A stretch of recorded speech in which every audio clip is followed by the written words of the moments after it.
ہرقل شاہ روم نے ابو سفیان سے کہا، میں نے تم سے پوچھا تھا کہ اس رسول کے ماننے والے بڑھ رہے ہیں یا گھٹ رہے ہیں؟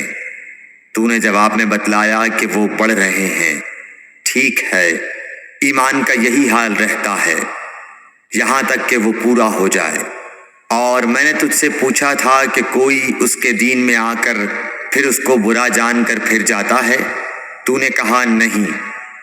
اور ایمان کا یہی حال ہے، جب اس کی خوشی دل میں سما جاتی ہے تو پھر اس کو کوئی برا نہیں سمجھ سکتا۔ صحیح بخاری حدیث نمبر 51۔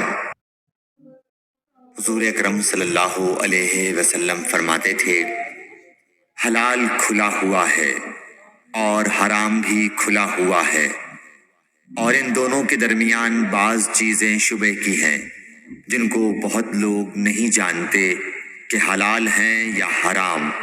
پھر جو کوئی شبہ کی چیزوں سے بھی بچ گیا اس نے اپنے دین اور عزت کو بچا لیا، اور جو کوئی ان شبہ کی چیزوں میں پڑ گیا اس کی مثال اس چرواہے کی ہے جو شاہی محفوظ چراگاہ کے آس پاس اپنے جانوروں کو چرائے۔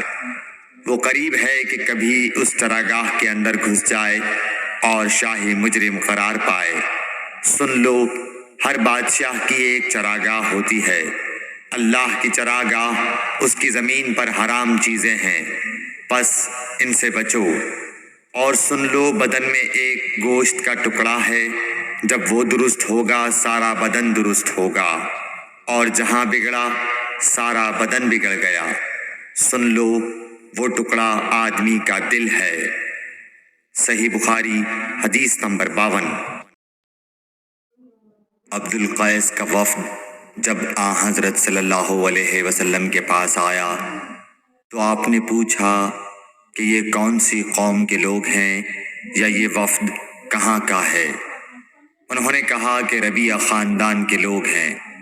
آپ صلی اللہ علیہ وسلم نے فرمایا، مرحبا اس قوم کو یا اس وفد کو، نہ ذلیل ہونے والے نہ شرمندہ ہونے والے، یعنی ان کا آنا بہت خوب ہے۔ وہ کہنے لگے، اے اللہ کے رسول صلی اللہ علیہ وسلم، ہم آپ کی خدمت میں صرف ان حرمت والے مہینوں میں آ سکتے ہیں، کیونکہ ہمارے اور آپ کے درمیان مضر کے کافروں کا قبیلہ آباد ہے۔ بس آپ ہم کو ایک ایسی قطعی بات بتلا دیجئے جس کی خبر ہم اپنے پچھلے لوگوں کو بھی کر دیں جو یہاں نہیں آئے، اور اس پر عمل درآمد کر کے ہم جنت میں داخل ہو جائیں۔ اور انہوں نے آپ سے اپنے برتنوں کے بارے میں بھی پوچھا۔ آپ صلی اللہ علیہ وسلم نے ان کو 4 باتوں کا حکم اور 4 قسم کے برتنوں کو استعمال میں لانے سے منع فرمایا۔ ان کو حکم دیا کہ ایک اکیلے خدا پر ایمان لاؤ۔ پھر آپ صلی اللہ علیہ وسلم نے پوچھا کہ جانتے ہو ایک اکیلے اللہ پر ایمان لانے کا مطلب کیا ہے؟ انہوں نے کہا کہ اللہ اور اس کے رسول ہی کو معلوم ہے۔ آپ نے فرمایا کہ اس بات کی گواہی دینا کہ اللہ کے سوا کوئی معبود نہیں، اور یہ حضرت محمد صلی اللہ علیہ وسلم اس کے سچے رسول ہیں، اور نماز قائم کرنا اور زکوٰۃ ادا کرنا اور رمضان کے روزے رکھنا اور مال غنیمت سے جو ملے اس کا 5واں حصہ مسلمانوں کے بیت المال میں داخل کرنا، اور 4 برتنوں کے استعمال سے آپ صلی اللہ علیہ وسلم نے ان کو منع فرمایا، سبز لاکھی مرتبان سے اور کدو کے بنائے ہوئے برتن سے، لکڑی کے کھودے ہوئے برتن سے اور روغنی برتن سے، اور فرمایا کہ ان باتوں کو حفظ کر لو اور ان لوگوں کو بھی بتلا دینا جو تم سے پیچھے ہیں اور یہاں نہیں آئے ہیں۔ صحیح بخاری حدیث نمبر 53۔ حضرت صلی اللہ علیہ وسلم نے فرمایا، عمل نیت ہی سے صحیح ہوتے ہیں یا نیت ہی کے مطابق ان کو بدلہ ملتا ہے، اور ہر آدمی کو وہی ملے گا جو نیت کرے گا۔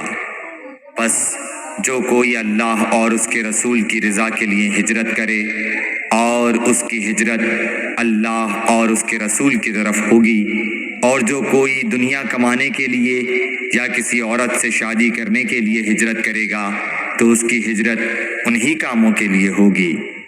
صحیح بخاری حدیث نمبر 54۔